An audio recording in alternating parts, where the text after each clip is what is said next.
ES Audio. Hello, I'm Nick Curtis. I'm Nancy Durrant. And I'm Nick Clark. And this is what's coming up on this episode of the Evening Standard Theatre podcast. We review Dear England at the National Theatre, a play by James Graham. This stars Joseph Fiennes as England manager Gareth Southgate and Gina McKee as sports psychologist Pippa Grange. Over at the Gieldgud Theatre, I met up with Milly Alcock of House of the Dragon and Succession's Caitlin FitzGerald for the Crucible. I mean, it's just such a gift when you're given such extraordinary writing, because there's a million ways to play it, there's a million ways to do it, and it's just like cooking with really good meat. And after that, we'll be discussing Schoolgirls, or the African Mean Girls play, written by Jocelyn Bioh and directed by Monique Touko. That's on at the Lyric Hammersmith Theatre.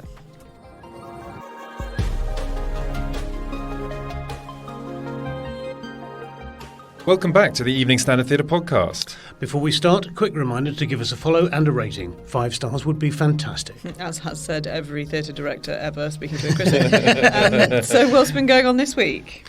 Big Succession news. Big Succession news.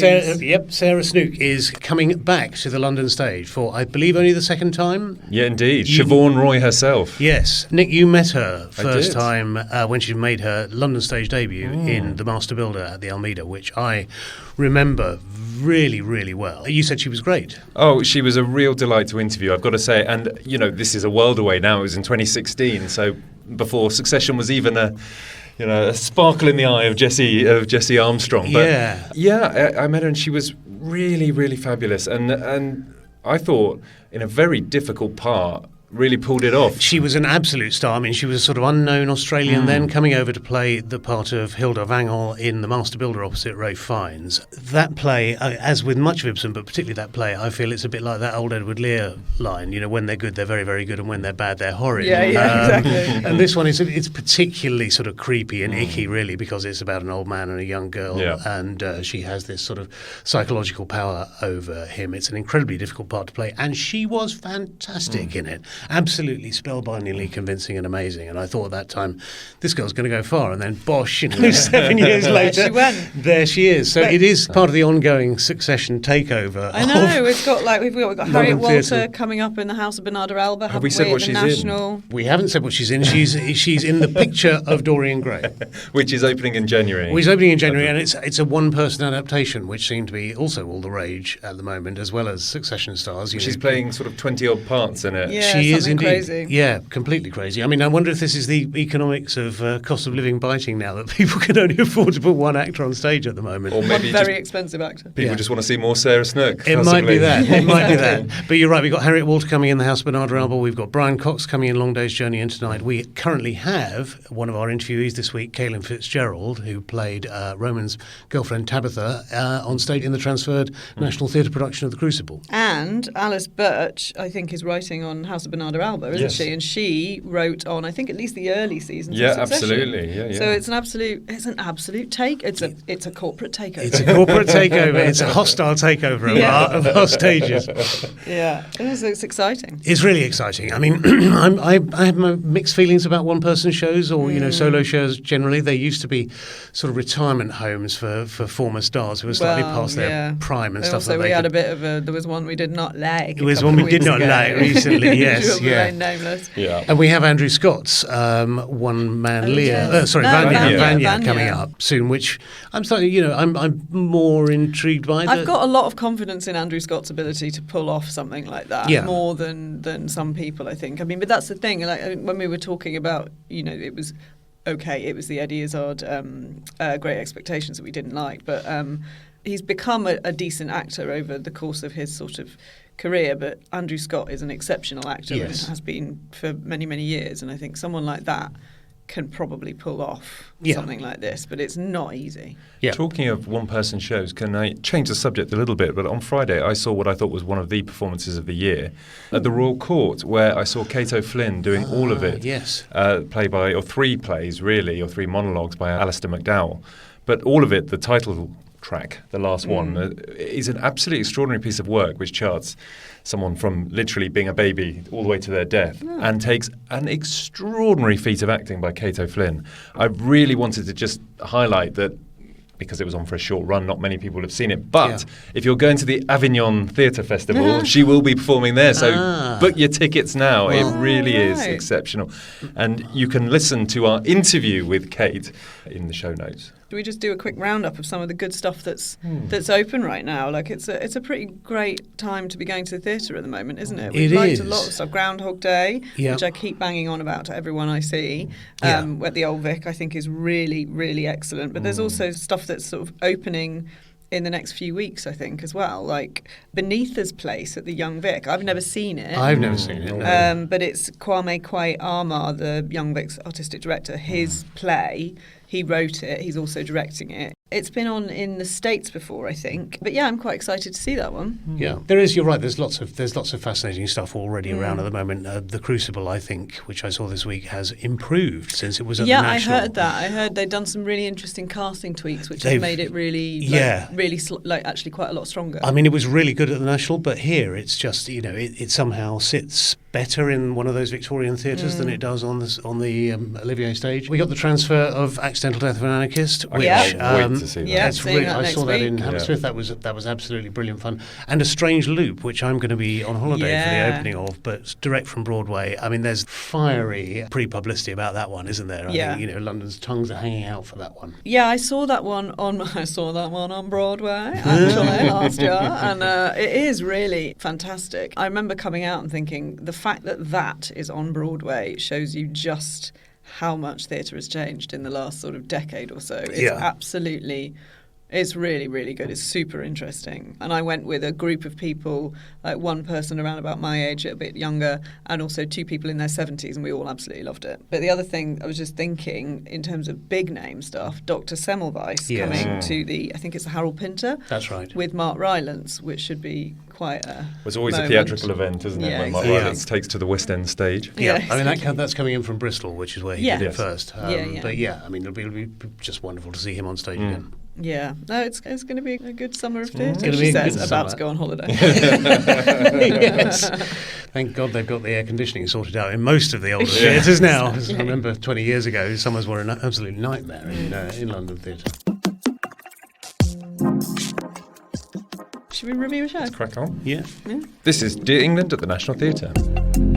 I think this one is basically tailor-made for you, Nick Clark, because it is the kind of bringing together of your two greatest passions, one of which is theatre and the other of which is football. Yeah, the planets have definitely aligned for me on this one. I was so looking forward to seeing this. Basically, the play starts in flashback with a young Gareth Southgate stepping up to take the crucial penalty at Euro 96 against Germany in the semi-finals. It's a defining moment in English football history for the England team, but also for Southgate himself. So then we leap forward to 2016. Can I just spoiler alert? He didn't get it in. Wasn't going to spoil it. So sorry. But yeah, he missed. It's kind of it's kind of a plot point. Yeah, he missed. Well, we always lose on penalties, so he was always going to miss it. But we leap forward to 2016.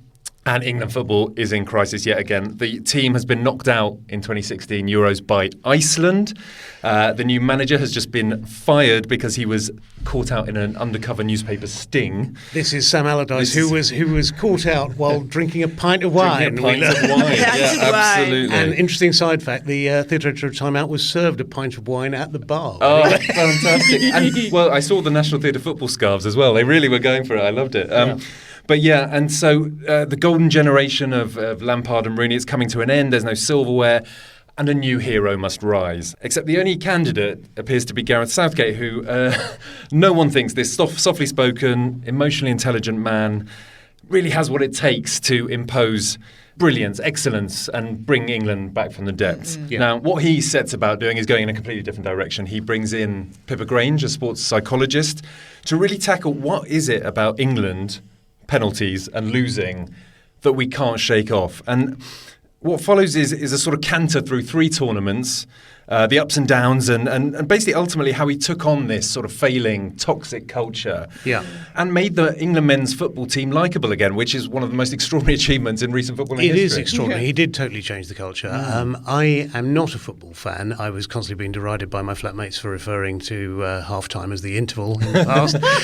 See, I've done the opposite. Exactly. They say stop calling it half-time. I've been to precisely 5 football matches in my life, but the only time I really got into watching it on television was after the Southgate reign, when I finally sort of understood what my wife and all my friends have been banging on about for all those years. And one of the things that I think James Graham communicates so powerfully here is that it's about stories. Yeah. This is couched in terms of a 3-act structure, isn't it? It's the World Cup in Russia, it's Euro 2020, which delayed to 2021 for reasons we all know about, and then the World Cup in Qatar. Yeah. And so he's trying to get people to concentrate on the long view, the long game, if you like, and about what story they want to tell the fans about being English, what being English. Change that story, update it for the people who form part of that team. They aren't the 1966 team. They aren't. They're all those wonderful characters, aren't they? You know, Harry Kane, Jordan Pickford, Saka, Rashford, and they're beautifully created here, aren't they? As these sort of young, raw, talent really that Southgate shapes. But also vulnerable young men, which is the real interesting part of this play. I mean, there's a slight issue that I always find to say with programmes like The Crown, and this slightly suffers from it, of when you can't suspend your disbelief to think, in private, do they really say stuff like that? In The Crown, the first series, I'm thinking, did the Queen really say things like this? Yeah. But with this, he mostly gets it right. I mean, we'll talk about Southgate in a minute. That he gets absolutely spot on. There are a few times where I think, would the footballers say this? Is that? But actually, it's very few. But the other thing, I mean, I haven't seen it yet, which is why I'm keeping my mouth shut a bit. That generation of young men, they are very different. I mean, I'm not sure exactly what the things are that you're referring to, but they do talk about their feelings in a way that our generation, your generation, Nick, like they don't really do, and I wonder where, and it does seem a little bit alien sometimes. It's interesting. There's lots in there about how he's trying to encourage them to talk to one another, how he's trying to break down barriers. When they all meet first, they sit in. It's down to Southgate that this is how they can talk. They're given space to talk. The way the sort of rivalries of the past, so the sort of adversarial relationship with the press can be broken down through social media and between clubs in the dressing room. He stops them sitting in their club sort of silos in the dressing room and encourage them to talk to one another. Which was a big problem. Chelsea players would sit together and they wouldn't sit with the Man U players. You can't sit with us. Very much, and because they were sort of battling for, in the Premier League, and it turned into this really toxic. Well, they're made into enemies, aren't they? Yeah, it is a little bit schematic. This, as James Graham's plays can be, just because there's so much information and publicly available information that has to be packed in. So there are moments when people come on stage wearing face masks, going, "Cool, pandemic, eh?" things that bloody COVID, things like that. There's not much you can do about that. You can't. And what's amazing about James Graham is his ability to write about something completely different through the medium of something else. So it is about the England football team, but it's also about England. It's also about psychology. It's about how you shake off the past, how you tell new stories, how you don't have to be shackled to what you think defines you, and how you throw that all off. It's about our national character told through our national game at the National Theatre. Yeah. So, boom, back of the net, hat trick. James Graham is so good at I think we've probably whittled on about this before, but he's so good at looking at issues and sort of large subjects through a very narrow and unexpected prism. An oblique, and football, Gareth Southgate is that prism, and that's sort of amazing. It's such an extraordinary Which vision, brings us to Southgate and the performance of Joseph Fiennes. I mean, it is absolutely extraordinary. It's uncanny, isn't it? He comes out and initially you're like, oh, this is Joseph Fiennes playing Southgate, and he just gets the mannerisms. He gets this sort of the mild-mannered, but actually very steely. What really comes across here is this is a man who really is inclusive, but he will not be pushed away from his ideals. So at every level, from the top down, the two Gregs who are running the Football Association, down to the other staff members who are saying, you've got to be a man, you've got to be tough, you've got to shout, and he absolutely rejects all of this. And somehow through Joseph Fiennes' performance, he brings all of that in. By the end of it, you think you're watching Gareth Southgate. You do. It was you do. absolutely extraordinary. I mean, one thinks of Joseph Fiennes as a sort of strapping, handsome leading man, and Southgate as a fairly sort of small, wiry figure. But the two of them just meld completely in this. You're right. He's got the mannerisms. He's got the speech patterns. Yeah. Uncannily, it sounds exactly like you're listening to Gareth Southgate, but it's not an impression. It's a fully rounded performance. Absolutely, it's amazing. Moving on to the footballers, I think a lot of them are great. I love Josh Barrow as goalkeeper, Jordan Pickford, he's especially fantastic. during the penalty saves. He really gets it. It's hilarious. Will Close is fantastic as Harry Kane. I think there's a slight problem in the writing of Harry Kane, actually. Right. Far be it from me as a Chelsea fan to support a Tottenham player here. But he's very much set up as the sort of uninspirational figure, slightly slow of thinking, possibly. And it's interesting. I was watching Ian Wright. He's actually not. He's quite clever, isn't he? Kane? Ian Wright was in the audience, and I could see him silently glowering. He clearly didn't appreciate the how this came across. And I've got to say, I was watching it and I was thinking, there's obviously a redemptive arc, and anyone who knows the story of football will definitely know that, but I think you can tell us, if you're a theatre fan, which way this is going to go. But I think it leans quite heavily on the comedy of that. Yeah. And, I can see why someone like Ian Wright, who I think is probably quite close friends with Harry Kane, because everyone else is quite nuanced. I mean, Jordan Pickford's quite hilarious, but he's never really made fun of in that That's way, right. I think. But, some of the other players, Darragh Hand as Marcus Rashford, Lewis Shepherd as Dele Alli, get real interesting sort of psychological moments with their characters. I mean, they can't really go too in depth because, again, it's a real canter through. It is, and it's a full team. You have to field on stage, so they only get a certain amount of time in the sun, don't they? A lot of people I've been seeing say it's an impeccable renditioning of Eric Dyer as well, and his particular accent. Well, because he has an extraordinary. Who is Eric Dyer? Well, he's an England midfielder / centre back who plays for Spurs as well. But what's so amazing is you first listen to his accent, you think, I'm not quite sure what this actor's doing, till you remember that Eric Dyer was brought up in Portugal and he came over here a bit later on. So he has this quite interesting British / European accent, and actually the actor's got it spot on. I mean, the only problem is what you remember, and this is from watching a lot of football, it's such a minor quibble because there's nothing they could do about it, is essentially the presence of footballers, and you can't really replicate that. They do look like actors wearing football kits. Yeah. Fair enough. But there's I appreciate there's absolutely nothing you can do. You need to train sort of 6 days a week in order for that to really work. Yeah. And so there's that. The other thing I really want to bring up is the music. So as a football fan of a certain age, hearing Fat Les's Vindaloo in the Olivier Auditorium was hilarious. I mean, it's slightly anachronistic because it came out in '98, but it speaks wider to that laddish, toxic sort of culture of like beers and pies and all that stuff. And then about how they get rid of that, but getting the whole audience on its feet to sing Sweet Caroline. Yeah. I mean, that is, in terms of theatrical experiences of the year, that is right up there. It is like, it's what theatre audience behaves like a football crowd, don't they? There's real, enthusiastic cheering and just joy sweeping through the auditorium. When the players run out and give their clubs, there's people go, boo, It is great. It's what I mean, James Graham has always said that he wants to make theatre which is political but also popular. And I think he absolutely he's nailed it here. Right, let's go to the ads. After that, we'll be joined by Milly Alcock and Caitlin FitzGerald for The Crucible, and they tell us why they're feeling a little bit homesick and their favourite things about London.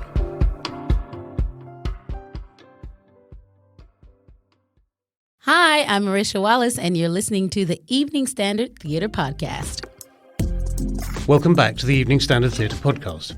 On Tuesday, I met with Milly Alcock and Caitlin FitzGerald in the Diana Room of the Gieldgud Theatre, where they're performing in the National Theatre's transferred production of The Crucible. I started by asking Milly how the role came about for her. I really wanted to do theatre because I've never done a play before, so I kind of hounded my agents in getting me some sort of theatre gig, and my audition came up for The Crucible, and it was a very quick audition process, and then here we are. Right, and how about you, Caitlin? Is it something you'd been coveting for a while? Bit of Arthur Miller? Yeah, it's one of the greats, isn't it? I had only ever sort of wanted to do theatre coming out of university and got swept away by film and TV for a long time. Yeah. And I'm just coming back to plays, which is great. I did a play at the Dunmar in the winter, and then this came up. And I believe you studied here in RADA, didn't you? I did. I spent a semester here, Yeah, and I think I read an interview where you'd said that you always sort of coveted classical theatre or, sort of dramatic roles. I was only going to do Shakespeare and Chekhov, and then was on a show about sex, so Right. that was different. Yeah, sure.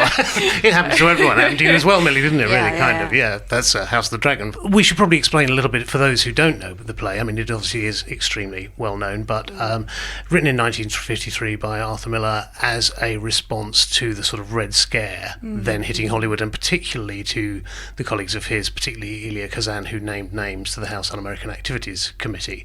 But it's based on the Salem witch hunts. Tell the listeners a little bit about your characters, Milly, if you'd like to go first. Abigail is a villain, but she's not a villain. I fucking love her, and I hate how people have made her this conniving, malicious girl when she's in fact a 17-year-old who had an affair with an older man who has more position of power than her, and then somehow becomes this villain and vouches for her love and is blind by it and is given a voice and doesn't know what to do with it, and it kind of explodes, and she's completely incapable of having a life outside of Salem, so she runs away. So yeah, that's Abby. Okay, and Caitlin, tell us a little about That who was you great, play. Milly. And you're so right. Like these days, if in a John Proctor, Abigail Williams situation, we'd be like, this is called grooming. This is grooming. And this is abuse. And everyone's like, John, go John. I'm like, John! Yeah. Guys. I think that's one of the things that's interesting about it, though. Even though the play does seem to be sort of evergreenly relevant, and it hits lots of new notes now about fake news and about sort of herd behaviour and mentality, doesn't it? Yep. But I think the sexual politics of it has dated quite badly in terms of both the women. I mean, what would you think about that, Caitlin, in terms of your character? Yeah, I mean, sort of to echo Milly, I kind of hate the way Elizabeth Proctor is often portrayed, and that was the first thing I said to Lindsay Turner, our director, when I met with her, was I'm not interested in a prim, prissy ice queen. And the sort of the way the two women are often played as these polar opposites, it feels fake to me. It doesn't feel like women I know. So, because there is a slight implication as well that sort of Elizabeth is somehow to blame for John's affair, do you think? Or it can be read that way. I mean, let's also be clear that Arthur Miller was having an affair, or had just had an affair, with Marilyn Monroe as he was writing this play. So I think when Elizabeth says at the very end, it was my fault that this happened. And my read of those lines is that it's more about, it takes two people in a relationship. And then that's always true. But yeah, it does feel a bit like Arthur Miller giving himself a pass. He gets quite a lot of a pass. As the great sort of liberal, cerebral hero, he gets quite a free pass on quite a lot of stuff, doesn't he, Miller, sometimes? He does, but I will also say for him, I think there is a version of, he could have written a version of Elizabeth that was very one-dimensional. And I think on the page, actually, I think she's incredibly human and wins the argument frequently. And I think, as Lindsay said, it's a great writer who writes the other person that dimensionally. It's the lesser writer who just makes himself into. Absolutely. Milly, one of the things I really liked about your performance was I couldn't tell how calculated Abigail was being, whether she was in control of the situation or not, or whether she was being carried away from it. She's not at all. She's the most powerless person in the room. Yeah. And I think that's the irony of the whole play. Yeah. All those girls are. Yeah. Do you feel it's having contemporary echoes now? Are you aware of those as you're playing it? Yeah. I think so. I mean, it's a timeless play because I think it's about the worst of us, and that sadly never seems to go away. It is about certainly Salem witch trials and McCarthyism, but also written less than 10 years after the end of World War II. So I think the Holocaust is in there as well, and on Arthur Miller's mind. And to me, it is about what happens in mob mentality and how we can get on the train of evil before we even know that we're on it. So that doesn't seem to have changed very much. That's true. Yeah. How is the language? I was impressed again by the language of it, by the fact that it's a very sort of artfully developed 17th century version of sort of American English, I suppose, or only just American English, because you can hear sort of traces of Irish in there, or English or Scottish accents. But it also seems to be very extremely clear. How is it to speak that language? It's really beautiful. It's really fun. Yeah.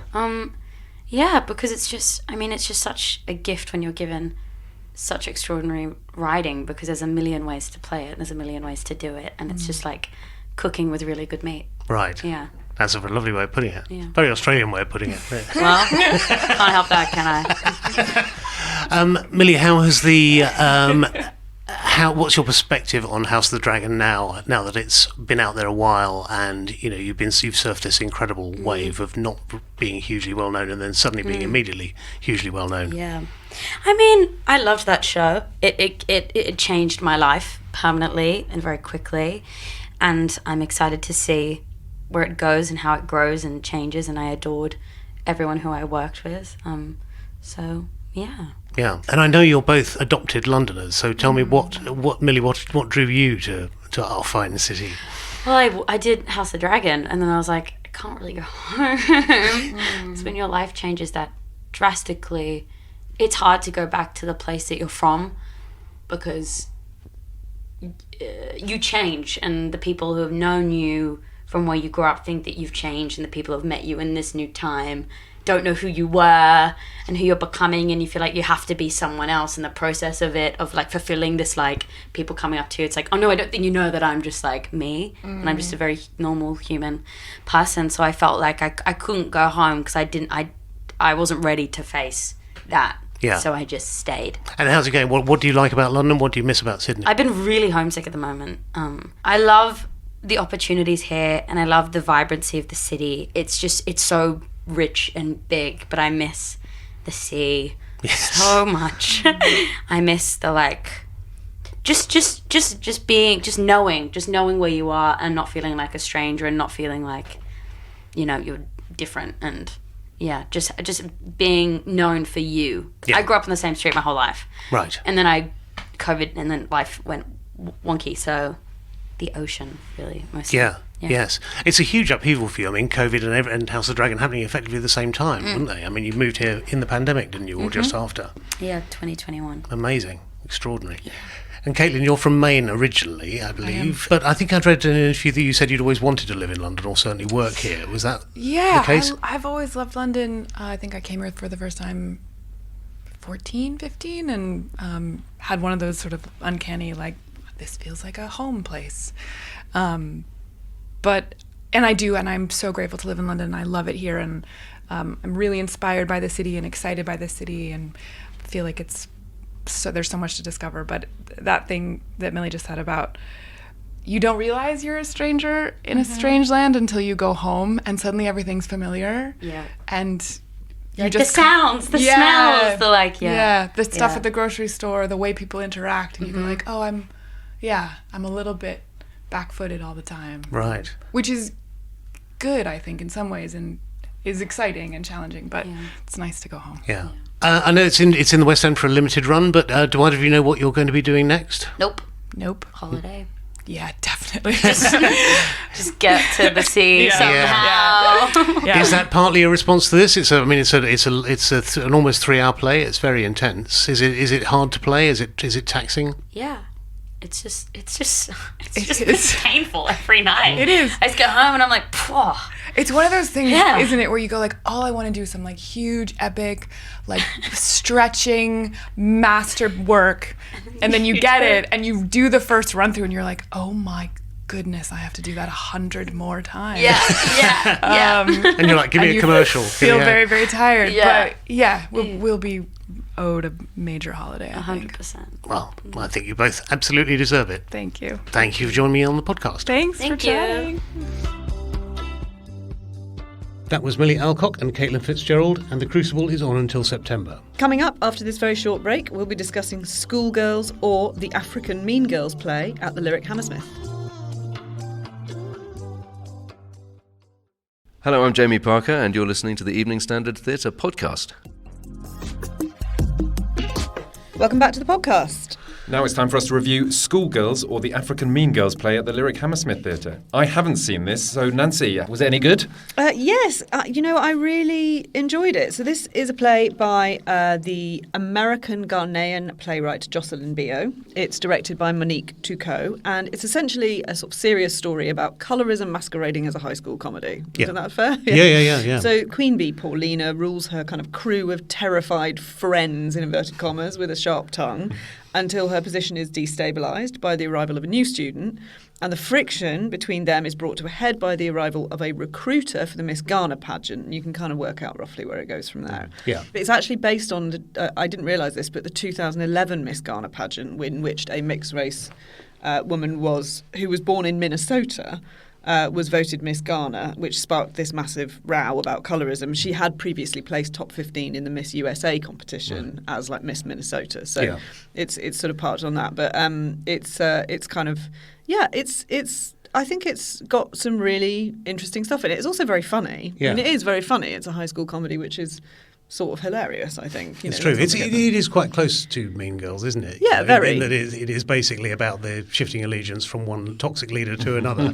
yeah, exactly. And actually, Erica, the transfer student, I thought she was kind of a bit too nice. She was sort of almost a little bit too perfect. The only thing that she does wrong is that she swears really badly in front of somebody at really exactly the wrong time. Yes. But she's kind of a bit too sort of angelic in a way. I did really, really enjoy it. What did you think, Nick? Yeah, I enjoyed it. It's not the most subtle play, I think. The issues are worked through fairly directly and openly on stage, aren't they? I think there's a wider point that it makes about the way Africa is perceived by the rest of the world. Yeah. In the case, particularly here, they're competing to be a Miss Ghana with a view to going to a larger the beauty Miss Universe pageant. Yes, which has historically, at this stage, played set in 1986, has never been won by a dark-skinned woman. Yeah, exactly. But it also deals slightly clunkily, to be honest, but effectively, I think, with the sort of Philip Larkin effect, in that it explores like how the sins and prejudices of the parents are visited on the children. Like, one of the girls has an eating disorder of sorts in that she hoards food, and that stems from her mother's obsession with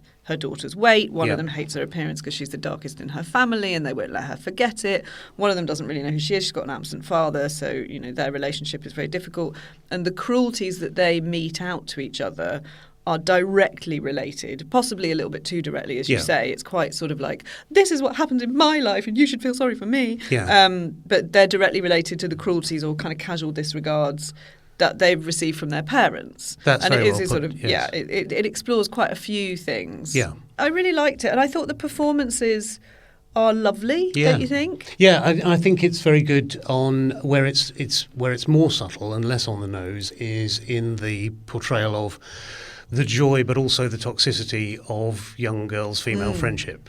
How poisonous they can be to one another, but also how the affection between them. I quite like a lot of the incidental stuff. The characters of, I think, Mercy and Gifty. I really love Bola Akeju, actually, who plays Mercy. Her comic timing and her physical comedy are particularly good. She's very, very, very funny indeed. I think a lot of just the way the girls physically interact together. The way they sort of sometimes touching one another, sometimes pushing one another off, I think is very, very well observed. Yeah, exactly. And that weird thing that teenagers do, which is sort of break into dance or song sort of at a completely random time, like going up the escalator on the tube. Obviously, they don't do that here because they're in Ghana, but it's just that funny thing that they have these sort of bursts of kind of popular energy. Yes, absolutely. and they have these shared obsessions. And again, a lot of these are sort of refracted from on an African perspective on a sort of more European culture. Yeah. So they're obsessed with Bobby Brown. They're obsessed with clothes, aren't they? Yeah. Particularly Calvin Klein or Calvin Klein, as they call him. Yeah. And there's a very, very funny moment when they're auditioning for the pageant and they have to together and separately sing Whitney Houston's The Greatest Love of All, which is just really brings the house down. Yes, yeah. It's very, very I went to see it funny. in a midweek matinee. There were quite a lot of young girls, sort of dotted around the auditorium, and they were having a whale of a time. I think they were seeing themselves on stage or versions of themselves. As you said, it's sort of the issues are kind of complex and interesting, and it's very engaging. It's not wildly sophisticated, but it is super engaging. And when I went to see it, was Saturday matinee, and the audience was massively engaged, really reactive. And I would say probably, a conservative estimate, a good 50% of the audience was black women. Yeah. Which is brilliant, as you say, there's some people seeing themselves on stage. Yeah. And I just wanted to mention a couple of other actors. One, Jadesola Odunjo, who plays another girl, Nana. Yeah. She had this terrible moment of dilemma over whether to defy Paulina and do the right thing, and you really felt for her. You were really like, whatever you do is not going to go well for you in this situation. You've been put in this terrible sort of moment, and everyone was really like, oh no, don't do that. It was really great. But I also thoroughly enjoyed the former Mean Girl and Miss Garner 1966, as she mentioned several times. The character called Eloise Amponsa, who's played by Deborah Alley, who is hilarious, but also extremely convincingly ruthless and unpleasant. Yes, it's true. She was great. She's one of the two grown-ups here, the other one being the headmistress. But it's very much, it's the girls' play, I think. And you very rarely see African stories on the London stage, do you? I mean, I think the last one I can think of was Mandela at the Young Vic, which is a kind of different order. So to have a domestic, story about young black African women is really quite rare and really refreshing. Yeah, and I think Jocelyn Bioh, as I said, she's American Ghanaian. This did very well in New York, and I think it was 2017. Mm-hmm. I think it was extended at least twice off Broadway. Yeah. So you can see it's a great example of the fact that there is a huge audience for these kind of stories. I think she's got another play coming, but I'm a bit tired and I can't remember who told me. I think Monique Touko is a real coming force in the directing world, isn't she, as well, which. So I'm delighted to see more work from her. Yeah, no, it was really great, and it is very funny. So I'm really excited to see what comes next. We've said in the past on the podcast, it's remarkable that the Lyric Hammersmith, which has always had a slightly troubled identity, never know it's a big theatre, it's a Matcham auditorium wrapped in a concrete shell. Yeah, it's never really sure whether it's a local theatre or a national theatre, or a major West End theatre.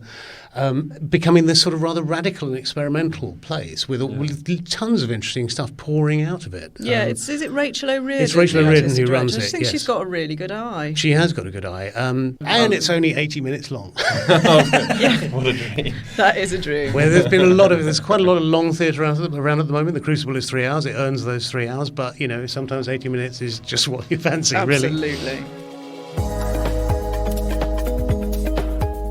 And that's it for this week's Theatre Podcast. Thanks to our guests this week, Milly Alcock and Caitlin FitzGerald. You can find all our interviews just below this episode, such as ones with Tim Minchin, Daniel Rigby, Kate O'Flynn, and many more. You can find all our reviews and news online at standard.co.uk. Don't forget to subscribe to this podcast so you never miss a new episode. And thanks as ever to our producer, Rachel Abbott. We'll see you next week.